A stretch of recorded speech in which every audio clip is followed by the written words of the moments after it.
کاوش مدیا. The other big piece of news is that Iran's economy is not like that of Iraq or Saudi Arabia. Iraq and Saudi Arabia basically produce oil. And then other than that, they've got services. But it's really the oil revenues which drive government spending, and government spending which drives the rest of the economy. And Iraq and Saudi Arabia export oil, and that's about it.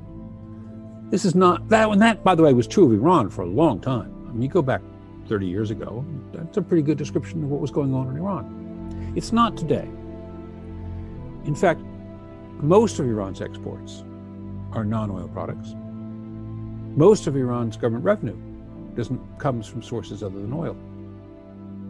And Iran has got a robust economy. We're talking about a country that, because of the effect of US sanctions, the production of the vehicles is down to only 900,000 a year. Used to be 1.5 million. And Iran exports steel. It exports a wide range of industrial commodities.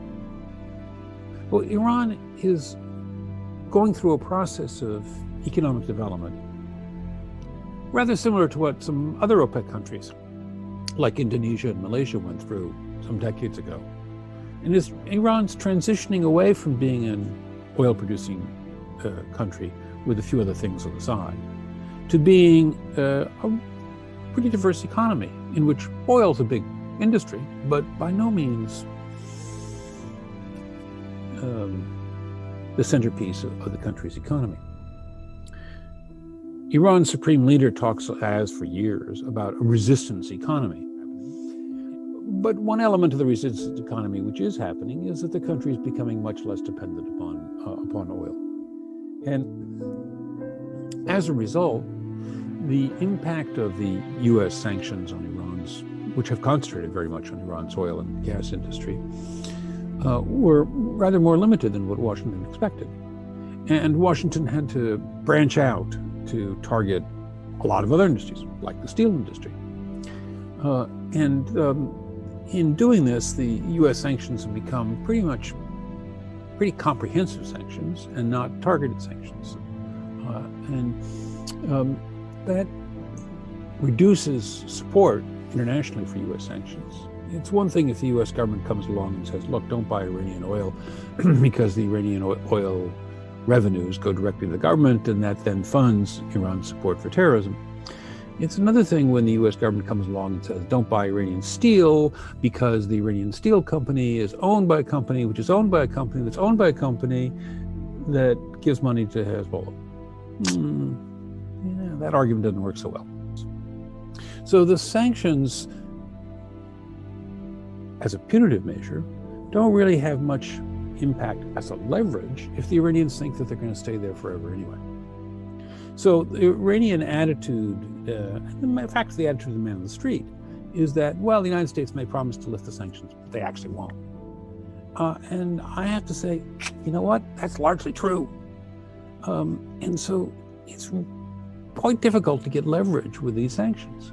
What you can do is inflict punishment and make it harder for Iran to carry out its policies.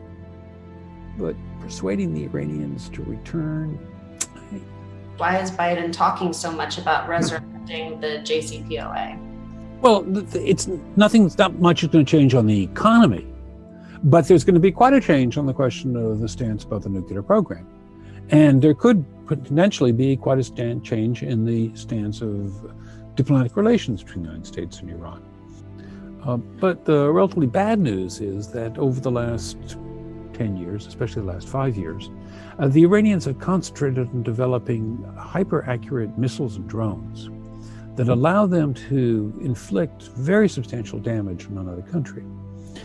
So that the Iranians were able last fall, to attack the largest oil facility in the world, Abu Cake in Saudi Arabia, and did very impressive damage to that facility in a way that people had thought would not be possible to do without a nuclear weapon. And the Israelis, especially the Israeli Defense Forces, have fear that if Iran develops large numbers of these highly accurate missiles, what's called a precision missile project, that Iran would be able to put Israel at existential threat by targeting the electricity system, by targeting the water delivery system, in ways that would make life in Israel really difficult. So the bad news is that the Iranians are getting good at doing all the kind of high-tech things, and I haven't even mentioned their skills at hacking, that could be the way of the future in the military. And it's not clear that nuclear weapons are necessarily going to be the way 20, 30 years from now, that countries hold other countries at risk. آنچه در مورد ما میگویند